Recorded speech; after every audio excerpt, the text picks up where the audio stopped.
আসসালামু আলাইকুম। আমি ফিরে এলাম আর একটা নতুন রেসিপি নিয়ে। শীতের সকালে হাড় কাঁপানো শীতে ভাপা পিঠা বানানোর জন্য আমি এই যে আটা নিয়েছি, চালের গুঁড়ি, আর নিয়েছি কাঠবাদাম, পেস্তা বাদাম, কিশমিশ, কাজু বাদাম, সঙ্গে খেজুরের গুড়। আমি এটা দিয়ে ভাপা পিঠা বানাবো। আপনারা চাইলে নারকেল যে যেটা দিয়ে বানাতে চান বানাবেন। আমার হাতের কাছে এইটা ছিল, আমি এটা দিয়ে বানাবো আজকে।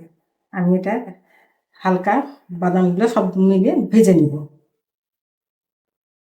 আমি পরিমাণ মতন লবণ দিয়ে দিলাম। এটা আমি এখন মেখে নেব। ছোটবেলা খেয়েছি, আম্মা বানিয়ে খাওয়াইছে। সকালে উঠে খেজুর গাছের রস আর ভাপা পিঠা, ছোটবেলা খুব মজাই লাগছে খেতে। মধুর যেমন স্বাদ, তেমনই সকালে হাড় কাঁপানো শীতে মধুর মতনই স্বাদ লাগছে। আমি এটা দুধ দিয়ে মেখে নিচ্ছি, ঠান্ডা দুধ। আপনারা চাইলে পানি দিয়ে মাখতে পারেন। আমি দুধ দিয়ে মেখে নিচ্ছি। মায়ের হাতের পিঠা মধুর মতনই লাগছে স্বাদ। নিজে বানাইলে হয়তো অত স্বাদ লাগে না। দেখেন আমার মাখানো রেডি।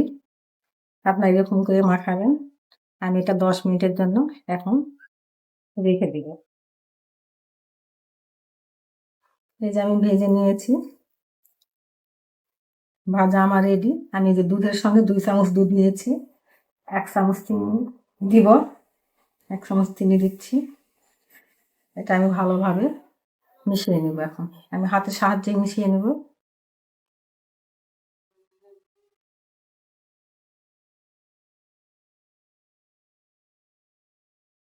মিশানো আমার রেডি। আমি এখন চালের গুঁড়িটা চেলে নেব ভাপা পিঠা বানানোর জন্য। এই যে এরকম আমি জালি আছে, এটা দিয়ে চালবো না। দেখেন আমি চেলে নিব। এরকম একটা জালি ব্যাগ নিয়েছি, আপনাদের কাছে থেকে থাকে তাহলে আপনারা এটা দিয়ে চালবেন। এটাতে খুব চিকন দানা হয়, এটা খুব চিকন দানা হয়। এরকম আমি একটা জালি ব্যাগ নিয়েছি, মশারির সঙ্গে একটা পাতিলা। আমি এরকম করে এখানে একটা রশি দিয়ে বেঁধে নিব। এটাতে চাললে খুব চিকন চিকন দানা হয়। মশারির জালি ব্যাগে আমি এই যে চেলে নিচ্ছি। জালি ব্যাগের দানাটা খুব চিকন চিকন হয়, ভালো হয়। অন্যগুলাতে চেলে নিলে একটু মোটা দানা হয়।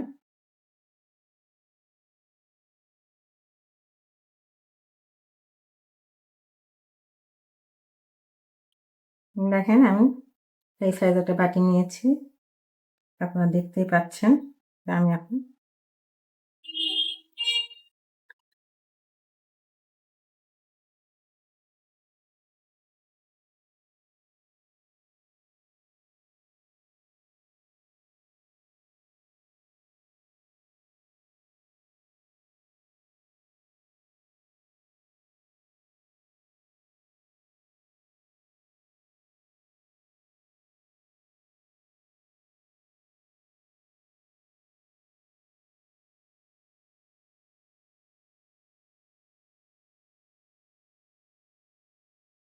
এরকম একটা জালি ব্যাগ নিয়েছি, জালি মশারি জালিতে করে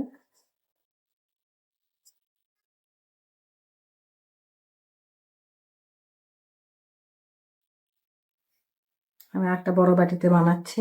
এটা একটা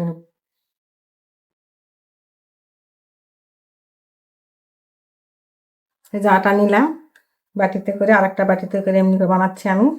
যে গুঁড়া দুধ বাদাম মিশিয়ে দিলাম।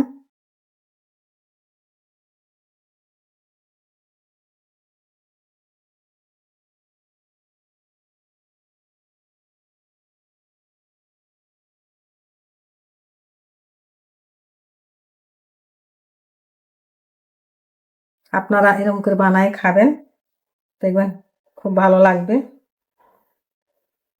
হালকা আর একটু চালের গুঁড়ি দিয়ে দিলাম উপর দিক দিয়ে। আমি এটা 2বার দিব। আবারও কিশমিশ বাদাম দিয়ে দিলাম।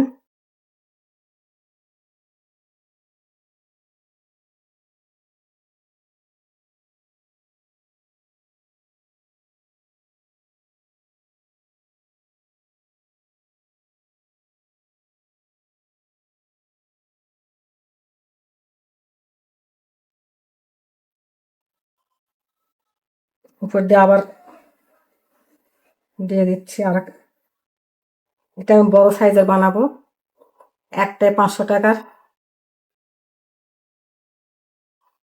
অনেকে বাইরে কিনে খায় 250, 200, 300, জানি না এটা কত হবে, আপনারাই ভেবে বলবেন। রেডি এটা আমার। আমি এটা আর একটা জালি ব্যাগের মধ্যে ভরাবো। আমি এখন এটা ভাপে দিব।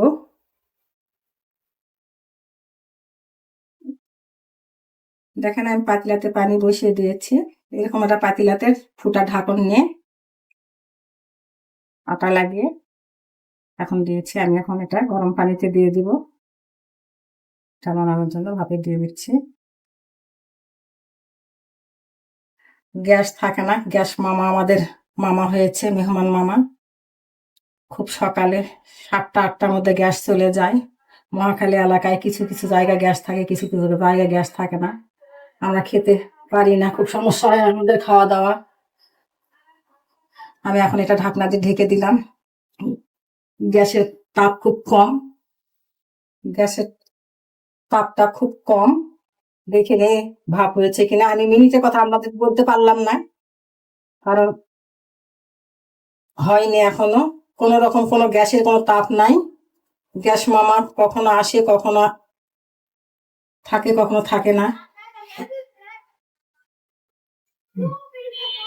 গ্যাস মামা আমাদের মেহমান মামা। খুব সকালে উঠেছি, তারপরেও গ্যাস নাই।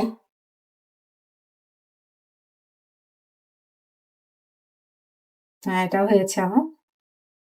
এখন এটা আমি উঠিয়ে নেব, এই ভাপা পিঠাটা উঠিয়ে নেব। এই যে আচ্ছা, আপনারা বানিয়ে খাবেন, খুব ভালো লাগবে আশা করি।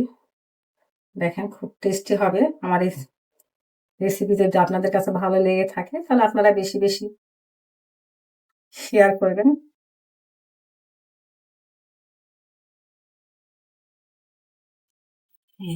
এই যে আমি একটা ছোট বানিয়ে রেখেছিলাম, এটা আবার এটা দিয়ে দিলাম।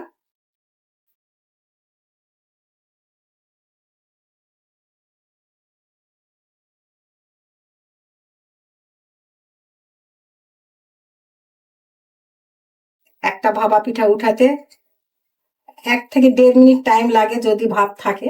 যেহেতু এটা ভাপ নাই, গ্যাসের তাপ কম, সেহেতু আমার এটা 2 মিনিটের মতো লাগতে পারে। 2 মিনিট পরে এটা উঠিয়ে নিব।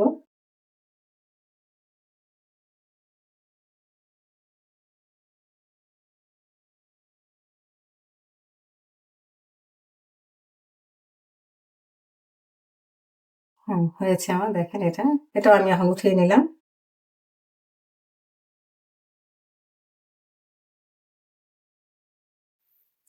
দেখেন আমার ভাপা পিঠা বানানো রেডি। আমি আপনাদের এখন ভেঙে দেখাবো। আপনার সেম এরকম করে বানিয়ে খাবেন, আশা করি আপনাদের ভালো লাগবে। আর যদি ভালো লেগে থাকে আমার এই রেসিপিতে, আপনারা বেশি বেশি করে শেয়ার করবেন আর লাইক কমেন্ট দিতে ভুলবেন না। আল্লাহ হাফেজ।